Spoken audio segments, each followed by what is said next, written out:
Olá, eu sou o professor Carlos, vou estar trabalhando com vocês hoje um pouquinho sobre a história do período das grandes navegações. A nossa aula de hoje, nós temos como objetivo compreender o pioneirismo português no processo das grandes navegações, entender quais fatores, o que levou Portugal a se lançar ao mar e quais elementos norteavam e davam a ele os atributos suficientes para serem pioneiros nesse processo. Para compreendermos esse contexto, esse processo, nós precisamos considerar o contexto da Europa no período que vai do século XI ao século XIV, onde ocorrem as grandes navegações. Retomando um pouquinho ao século XIII, nós vamos ter uma Europa em crise, uma Europa com processo de crise consolidando, no qual nós vamos ter crises de fome, pestes e guerras e rebeliões de servos. A fome como resultante da crise de produção, como resultante da crise de produtividade, na qual a agricultura não conseguiu subsidiar necessariamente tudo aquilo que a Europa precisava, demandava, que a população europeia demandava para sua alimentação, para seu consumo. Pestes, nós vamos ter a peste negra se assolando e se espalhando por toda a Europa, dizimando a terça parte da população do continente. Então, nós temos aqui dois fatores primordiais que culminam, por consequência, nas guerras e rebeliões, porque os servos, vendo que seu espaço dentro dos feudos estava sendo reduzido gradativamente, tendo cada vez mais sendo expurgados do contexto da produção e sendo restrito o seu acesso aos alimentos, a sua subsistência, então nós vamos ter como consequência guerras e rebeliões. Esses fatores dão um contexto no qual a necessidade de busca por novos caminhos, a necessidade de busca por novos mercados fornecedores faz com que tanto Portugal, Espanha, Inglaterra se lancem buscando novos territórios, buscando novos caminhos, buscando novos fornecedores para os seus produtos. Como consequência, nós vamos ter uma expansão do processo de navegação. Mas Portugal se lança primeiro. Mas o que Portugal tinha para ser pioneiro nesse processo? Vamos entender agora o que Portugal tinha para ser pioneiro nesse processo. Considerando primeiramente o aspecto político, nós vamos entender que Portugal foi um dos primeiros países a se unificar, já no século XI, tendo, portanto, estrutura política que sustentava a empreitada das navegações ultramarinas. Essa consolidação política, essa unificação do país, faz com que o governo possa, através da arrecadação de tributos, através da arrecadação dos impostos, subsidiar, patrocinar as expedições, de modo a se lançarem ao mar com mais segurança, com mais garantias. Isso faz com que se torne um projeto do governo português, do reino português, do Império Português, do reino português naquele momento, se lançar ao mar. Portanto, os expeditores, as pessoas que se lançavam nessas expedições tinham o apoio do governo português, tinham o apoio do reino, do Império Português, do reino, para poder fazer as suas expedições. Esse apoio, esse fundamento, esse patrocínio garantia a eles uma primazia. Mas outros fatores também foram determinantes para que Portugal viesse a ser pioneiro nesse processo. Vamos agora para o nosso mapa para entendermos quais seriam esses fatores. Além deste fator político, nós vamos ter também um fator geográfico. Portugal é um país litorâneo, um país costeiro.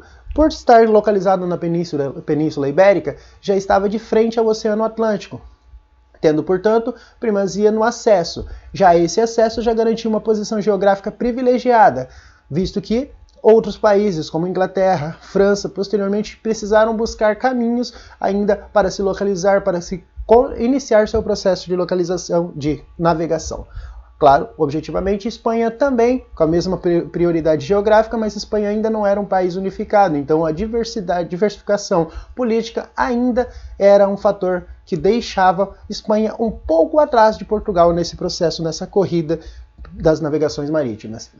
Além da posição geográfica, além da consolidação econômica, Portugal ainda tinha um fator preponderante, experiência em navegação, porque já promover pesca em alto mar. Portugal já tinha como prática navegação marinha, já tinha experiência em navegação marinha, já tinha desenvolvido habilidades de uso de instrumentos. Vale ressaltar aqui, os instrumentos de navegação, astrolábio, bússola, criados e aprimorados pelos árabes, já eram utilizados pelos portugueses. Isso dava a eles uma primazia de conhecimento técnico, habilidades para essa navegação. Então, vamos somando os pequenos atributos que favorecem: estruturação política, posição geográfica e experiência de navegação. Esses três elementos fazem com que Portugal tenha já como característica ser pioneiro nesse processo. Mas um fator que motiva o caos gerador dessa grande navegação, desse pioneirismo, está justamente na necessidade. Portugal é um país de costa, mas o continente europeu precisava de produtos. E por ser um país costeiro, Portugal estava distante dos grandes centros comerciais. Nós vemos obstáculos de acesso à Índia para buscar especiarias. Índia e Ásia eram os principais fornecedores de seda e de especiarias como pimenta para Portugal, para o continente europeu como um todo. Como um fator determinante aqui, nós vamos ter os obstáculos promovidos pelos árabes. Lembrando, retomando um pouquinho aqui o contexto das cruzadas, nós vamos lembrar que toda a região do Oriente Médio, fora dominada pelos árabes, levando assim, portanto, a ter um pequeno campo de amortização para a circulação, para que se transitasse da Europa para a Ásia, os países precisavam ter concessão, ter acordos, formas de concessão com os árabes, e o que nem sempre ocorria. Havia taxação, havia proibição, e esses processos tornavam onerosas as expedições para a busca dessas especiarias e da seda de produtos na Ásia e na Índia. Então, como alternativa para isso, Portugal se lança buscando explorar a costa do continente africano, criar um novo caminho através da costa do continente africano para poder transitar, poder navegar em terras marinhas para poder então chegar ao continente africano, para poder chegar à Índia. Nessas expedições, Portugal vai gradativamente conquistando territórios na costa africana, gradativamente conquistando espaço, expandindo a sua influência. E nesse caminho começa a se relacionar de maneira comercial, digamos, com a África. E ali começa um dos principais comércios que movimentou Portugal durante o período das grandes navegações. O comércio de escravos, o transporte, o tráfico de escravos da África para a Europa e para as terras posteriormente descobertas por Portugal. Vamos retomar aqui um pouquinho a linha de raciocínio com relação às grandes navegações. A Espanha também se lança nesse processo de navegação, buscando também um mesmo caminho, uma mesma alternativa, chegar à Índia sem ter que ser taxado pelos povos árabes. Então, Colombo, acreditando, entendendo que a Terra era redonda, buscou se lançar ao mar, com uma ideia de que, se ele navegasse em linha reta, ele chegaria até a Índia. Lançando-se nesse propósito, Colombo chega ao continente americano, porque ele sabia que a Terra era redonda, mas ele não considerava a existência de um continente no meio do caminho. Por isso, quando se fala em povos nativos americanos, se fala em indígenas, índios. Vale destacar que esse conceito, considerando esse dado, nós devemos saber que esse conceito de povos nativos é mais válido do que o conceito de indígenas. Eles acreditaram ter chegado à Índia.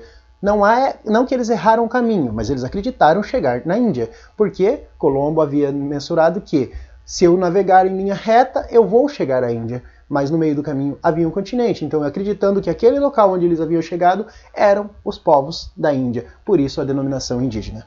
Agora eu quero propor a você um desafio. Vamos sintetizar através de uma pequena questão o que nós mencionamos na nossa aula de hoje. Vamos lá? Hora da atividade. Considerando o que fora discutido em sala, escreva um texto de 5 linhas explicando quais fatores justificam o pioneirismo português nas grandes navegações. Vamos pensar um pouco, tenta você, aluno, sintetizar o que você compreendeu da nossa aula de hoje, quais fatores, quais elementos são os principais motivadores para que Portugal se tornasse pioneiro no processo das grandes navegações. Vamos lá?